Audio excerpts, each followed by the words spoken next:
hemos presenciado la brutal e injustificada embestida contra nuestra embajada por parte de fuerzas especiales de Ecuador y también contra nuestro diplomático Roberto Canseco, contra mi país y contra nuestra integración regional.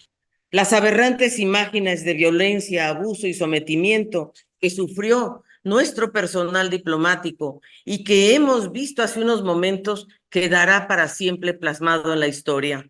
Les transmito un fraternal saludo del presidente Andrés Manuel López Obrador y en su nombre les agradezco las expresiones de solidaridad que México ha recibido en los últimos días por parte de la mayoría de ustedes, los países hermanos, gobiernos de la región, así como gobiernos de muchos otros países del mundo. La condena al ultraje sin precedente que cometieron las fuerzas policiales ecuatorianas a nuestra embajada la noche del pasado viernes 5 de abril. En efecto, lo ocurrido en esa fecha no tiene precedentes en la historia de México, de la región, ni en los peores momentos, ni en los momentos más oscuros de una violación tan clara a las normas más básicas de convivencia diplomática, ni en las peores dictaduras. No exagero cuando afirmo que en este acto autoritario se atravesó un umbral muy peligroso, que como también lo dijo el presidente López Obrador, no se cruzó ni en las más duras épocas de las dictaduras latinoamericanas y europeas.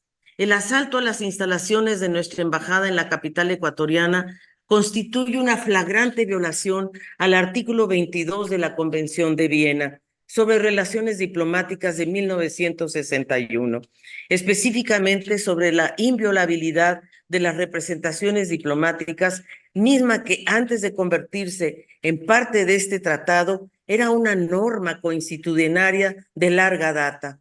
Hay que rescatar y destacar que ni el artículo 22 ni ningún otro artículo de la Convención establecen excepción alguna al principio de inviolabilidad, porque por eso la obligación de los estados receptores de proteger los locales de la misión prevalece en todo momento.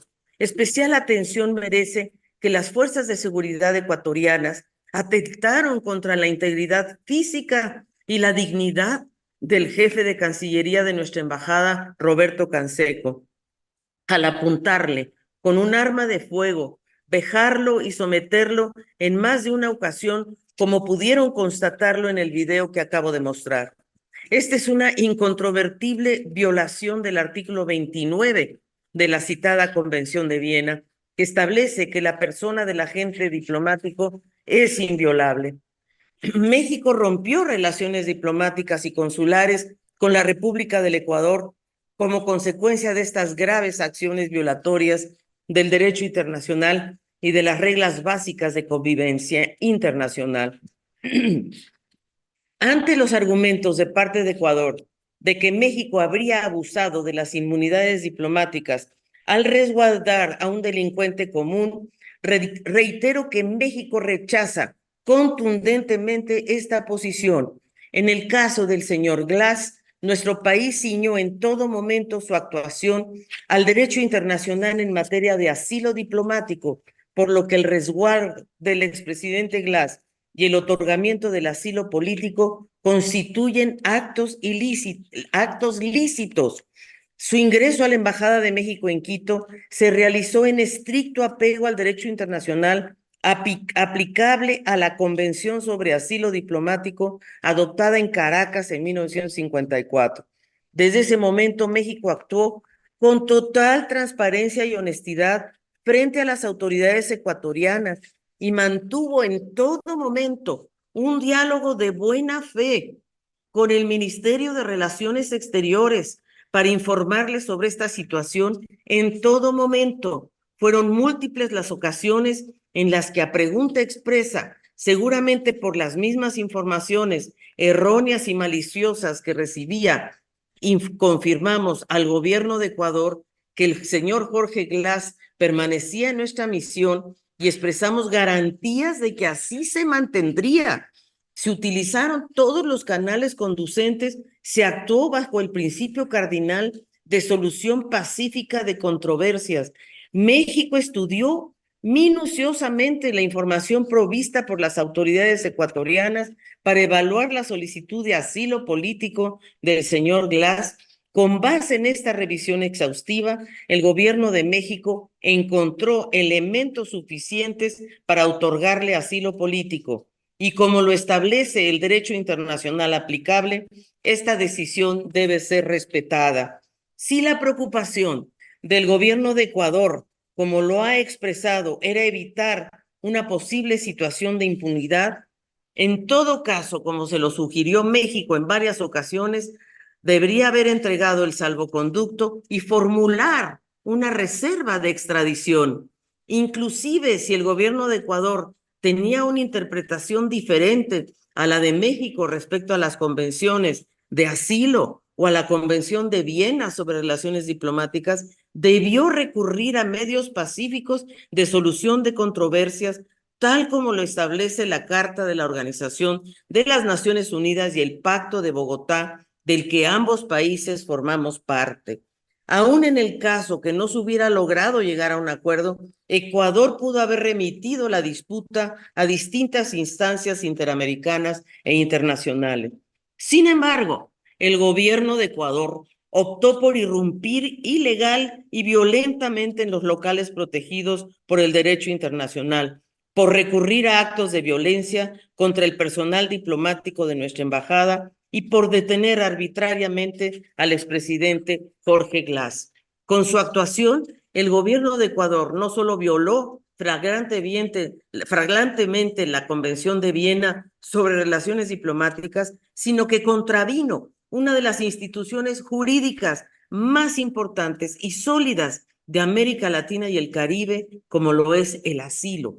Institución que además, como lo ha reconocido la comunidad internacional en diversos instrumentos, reviste carácter pacífico y humanitario. De ninguna manera puede ser considerada como un acto inamistoso entre estados. La misma República del Ecuador, que hasta hace no mucho libraba una defensa destacada del derecho de asilo y de la inviolabilidad de los recintos diplomáticos. Amigas y amigos, en este penoso caso no hay espacios para el titubeo. Estos hechos deben ser condenados internacionalmente para salvaguardar las leyes que rigen a los países. El comportamiento del gobierno de Ecuador fue desproporcionado y no puede sentar precedente alguno. Es por eso que bajo el liderazgo del presidente Andrés Manuel López Obrador y al comprometido equipo legal de la Cancillería mexicana, mi país ha decidido llevar a la Corte Internacional de Justicia una demanda contra el gobierno ecuatoriano y, por supuesto, hemos decidido romper relaciones diplomáticas con dicho país. Estimadas y estimados colegas, el día de hoy la CELAC tiene una gran responsabilidad y la obligación de demostrar a la comunidad internacional que los quebrantos al derecho internacional son inaceptables, pero sobre todo que tienen consecuencias. Por ello, acompañamos la propuesta de la presidencia pro tempore de Honduras de convocar a una reunión extraordinaria de jefas y jefes de Estado y de Gobierno, ya que esta acción requiere una voz firme y unida en defensa del derecho internacional y de las reglas más básicas de convivencia entre nuestros países.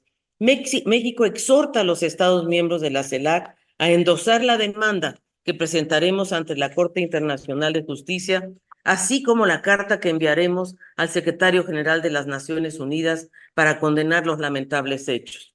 Es el momento de ver a una CELAC unida, una CELAC defensora de las normas internacionales, es decir, de sus más grandes tradiciones jurídicas más arraigadas, incluyendo que somos una zona de paz. Una CELAC que vele por el buen presente y el bien del futuro de todos nuestros pueblos.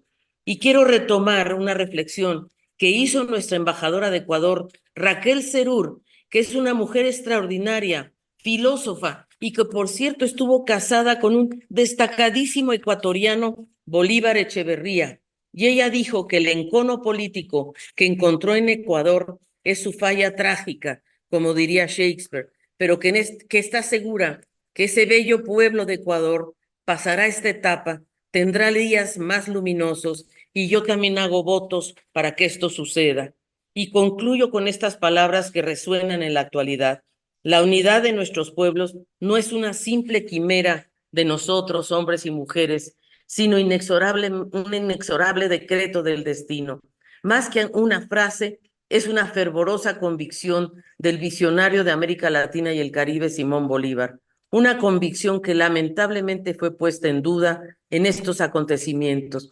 Depende de nosotras y nosotros que esta flagrante violación a la soberanía de México no ocurra nunca más y en ningún otro país. Quiero agradecer muy especialmente el apoyo explícito que hemos recibido de todos ustedes, países de América Latina y el Caribe, y de más de 20 países de Europa y más de 10 países de Medio Oriente y de África. Muchas gracias a todas y a todos.